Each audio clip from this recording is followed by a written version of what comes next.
Social media is bad for your career. Hey everyone, I'm Matthew Cornwell with Get Taped here in Atlanta, Georgia, one of Atlanta's original audition taping services, which I co-own with my amazingly talented, beautiful wife and best friend, Brooke. And now, on to our topic. Social media is bad for your career. Okay, so by most objective standards, I'm old, as evidenced by the fact that I had to look up the meaning of the following phrase to make sure I was using it correctly. Namely, that this video is my hot take on an issue that is pervasive not just for actors, but really for all humans. Did I use that correctly, or was that chuggy? I'm being told that it's chuggy that I'm trying to say chuggy. Okay, I'll just get to it.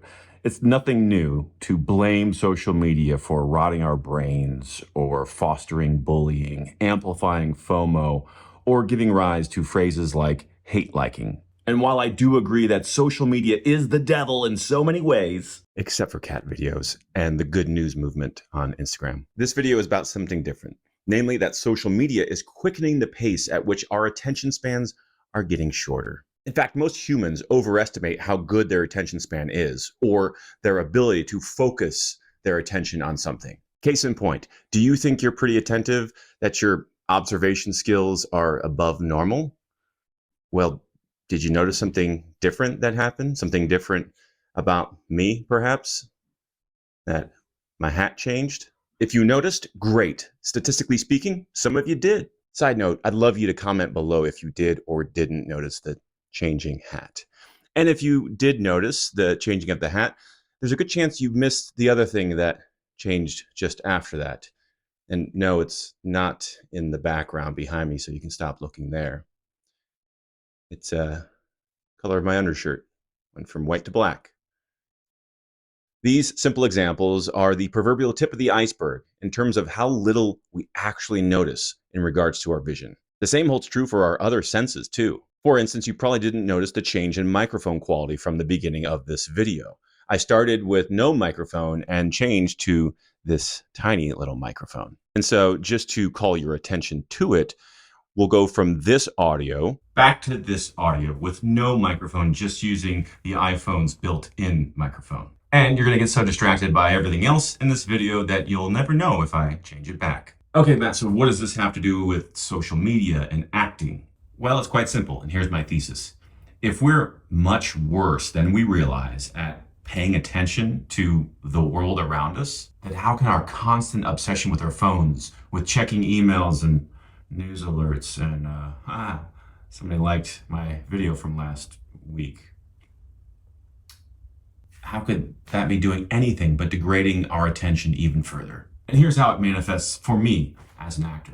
Let's say that I'm working at Get Taped and a co-star audition comes across my inbox and it's maybe less than 2 pages of a script. Well, if I see that I have some time later in that day, or maybe it's a tight turnaround, I can easily fall victim to treating my audition the same way I treat that sort of casual scroll through Instagram. You know, you pull out your phone, you unlock it, you open the app, you look at a few posts, maybe like one, maybe hate like another one, watch a couple stories or reels, and then you close your phone and you move on, supposedly to your next task, giving full attention to the next thing. Well, I can take the script and look it over a few times, go to hit record, do a couple takes, send it off, not really thinking too much about it, moving on to the next thing. And in both those instances, my attention is fractured and I'm not really getting deep into the work, into the task at hand. In fact, there are times where I have a longer script or just there is more time to prepare because the deadline isn't tomorrow or this afternoon. And I find myself having trouble focusing in large chunks of time.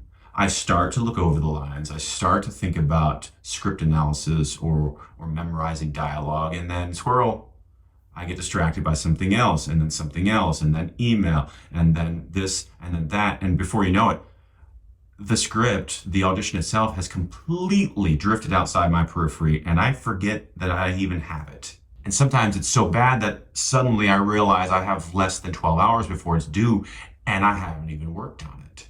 All of these low importance, low urgency tasks that don't take a lot of attention, but they are splitting my attention. They're all serving to distract me from what I'm trying to call my life's work, my life's vocation. And it's not healthy. Raise your hand if you agree. See a few hands there? Yeah, I get it. We are, as a culture, drifting further and further away from the ability to do deep work. I'm actually reading the book with the title, Deep Work, that gives the supporting evidence to this very thesis. And hilariously, I'm reading 3 other books simultaneously, thus confirming my inability to focus on one thing. And this can be a huge liability for us as artists. If we lose the ability to go deep into script analysis, deep into rehearsal, deep into the imaginary circumstances of the given story, and by extension, the art that we end up putting out into the world will also lack depth. And do you want to be celebrated for how shallow your performance was? How two-dimensional it was? I know I don't. By the way, did you notice that I switched back to this hat? And so as we approach a new year, as of the recording of this video, I'm feeling curious about recommitting myself to deep work, finding that state of flow while working a script before taping it, limiting the distractions in all the things that I try to do in a day, and ending this delusion that I can multitask or safely switch between projects throughout the day without compromising the quality of all of them. What about you? Despite the tricks I pulled earlier in this video, and the fact that I slipped in one more, that is, I'm not wearing any undershirt now, are you still convinced that you're somehow the exception to the rule? And that your ability to focus in this social media world is somehow above average? If so, I commend you to check out the links in the show notes below to the books that I've mentioned in this video to see how wrong you just might be. And if you're already convinced of your inherent limitations when it comes to focus and attention, then consider creating a new habit for yourself that might foster this sense of doing deep work. And before I wrap this up, I do want to call attention to sort of the original topic that you might have thought that I was going to address, which is social media inherently bad? I think it's just a symptom of a larger problem, which is this cultural inability to focus on one thing for any extended amount of time. So I don't think social media is inherently bad per se. I just think we're all using it wrong. And unless you are just focusing on cat videos and the good news movement, you're probably damaging your psyche in some way. And you probably are splitting your attention in more ways than you realize. And so maybe I am convincing myself that it's bad and that I should just delete all my accounts. To be continued. Okay, so I gotta wrap this up because I gotta edit this video, send it to YouTube, and while it's processing, I work on finishing the Scuttlebutt issue for the week.